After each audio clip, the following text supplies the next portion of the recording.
Bismillahirrahmanirrahim. Casablanca. This poem is written by Felicia Dorothy Hemans. She was born in 1793 and died in 1835. ठीक है, तो Felicia डॉर्थिया ने ये poem बेहतरीन poem लिखी है और बहुत अच्छी मंजरकशी की है एक ऐसे बच्चे की जिसकी उम्र 12 से 13 साल के दरमियान थी और उस बच्चे ने इतनी बहादुरी का मुजाहरा किया और इतनी फरमाबरदारी का मुजाहरा किया कि उसके बाद से उसकी कोई तमसील नहीं मिली कि उसके मद्दे मुकाबले ऐसा कोई वाक़या नहीं आया इतने अरसे के दरमियान में।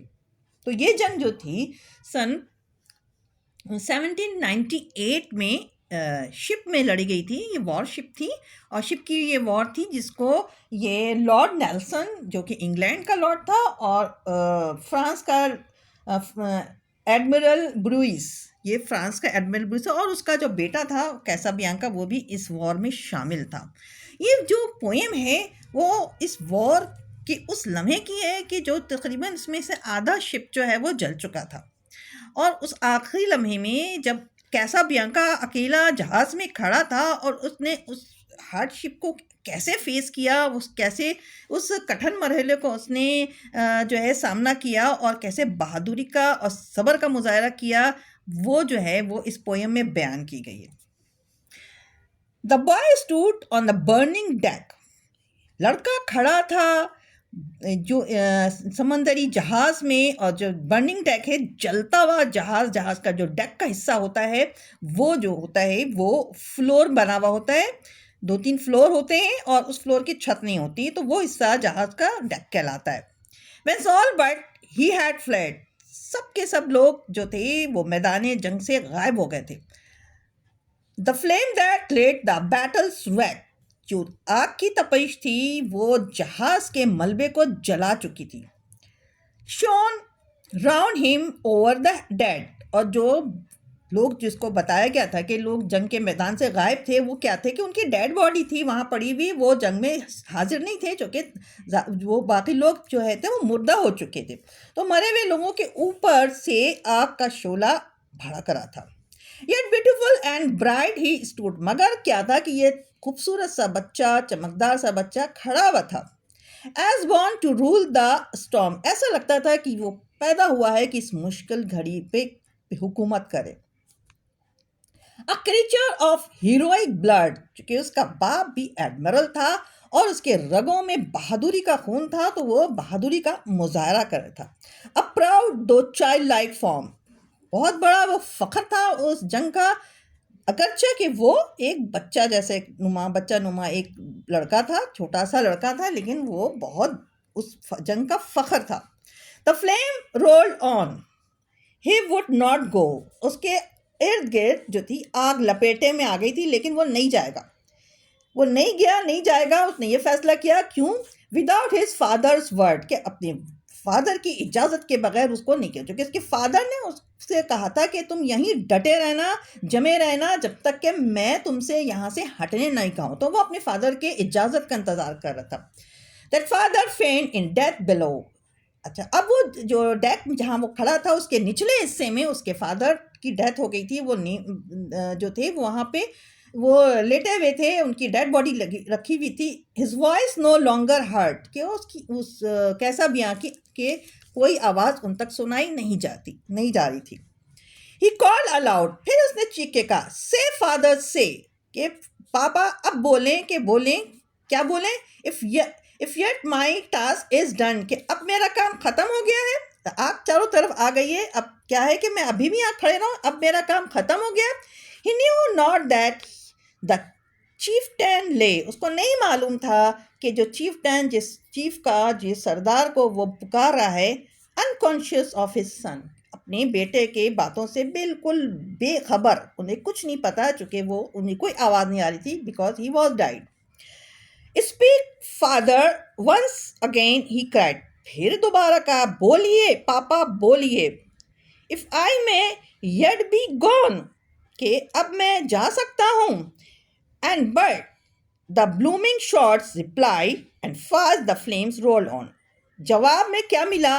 जवाब में मिला गोलियों की धमाकेदार आवाज़ और जो कि जो उसकी गोलियों के लगते ही उसमें बहुत सारे शोले भड़के लगे और उसके चारों तरफ वो शोले दहकने लगे। अब क्या हुआ? Upon his brow he felt their breath. अब इतना खौफनाक मंजर आ गया कि उसके पेशानी तक जो है वो सांस लेने की आवाज़ आ रही थी। And in his waving hairs, और जो बाल उसके जो थे वो जो लहराने लगे थे इस मंजर में, उस लहराने के उस बालों के पास से भी, यानी कि उस स्किन में उसके सर से भी आ रही थी सांस लेने की आवाज़। तो महसूस हो रही थी कि सांस इतनी तेज चल रही थी कि बालों तक भी उसकी धड़कन महसूस हो रही थी। And look from that lawn post of that, और वहां से वो देख रहा था कि मौत का मंजर देख रहा था अकेले। In still yet brave despair, यानी इस मायूसी की जो हालत थी उसके बावजूद वो देखने में बहादुर लग रहा था और बहादुरी से खड़ा हुआ था।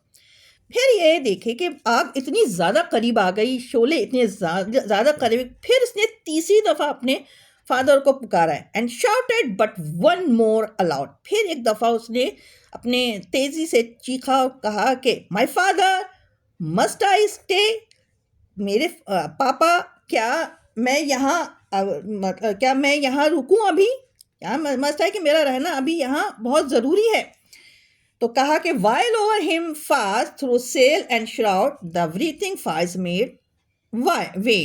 अब जब वो चीख रहा था, अपने फादर को पुकार रहा था कि मैं यहाँ के मस्ट आई कि मैं यहाँ ज़रूर रुकूं, या मेरा यहाँ अब भी मेरा ज़रूरी है, तो क्या हुआ उसकी चीख के दौरान? क्या हुआ कि वो जो उसका वो जो जहाज़ का एक हिस्सा होता है, वो श्राउड जो कि एक रस्सी नुमा होती है, खंबे से बंधी हुई होती है, जिससे जहाज़ का में एक कपड़ा बंधा हुआ होता है, वो रस्सी कपड़ा सब जल जल के द ब्रीदिंग फायर्स मेड वे, और एक चादर जलती हुई और एक रास्ता बनाती हुई और वो गिरने लगी।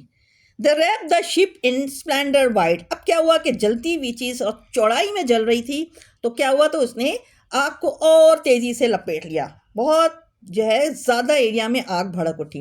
They caught the flag on high, के आग के शोले इतनी ऊंची चले गए कि वहाँ का जो जहाज़ का झंडा था वो भी, उसमें भी आग ने पकड़ लिया उसको भी।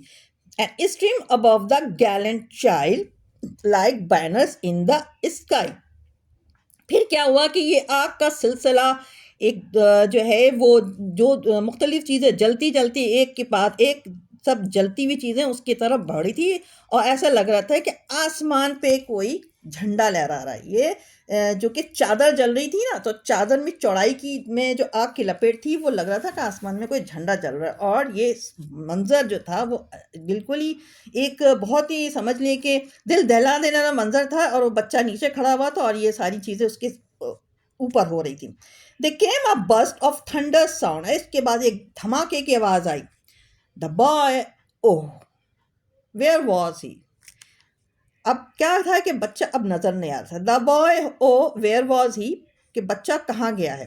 Ask of the winds that far around, कि किसने पूछा, कि ऐसा लग रहा था कि दूर दराज की हवाएं पूछ रही हैं कि अब बच्चा कहाँ चला गया, कि वो बच्चा जो नज़र आ रहा था वो बच्चा अब कहाँ चला गया, वो नज़र नहीं आ रहा है। इतनी बहादुरी से खड़ा हुआ बच्चा अचानक गायब हो गया।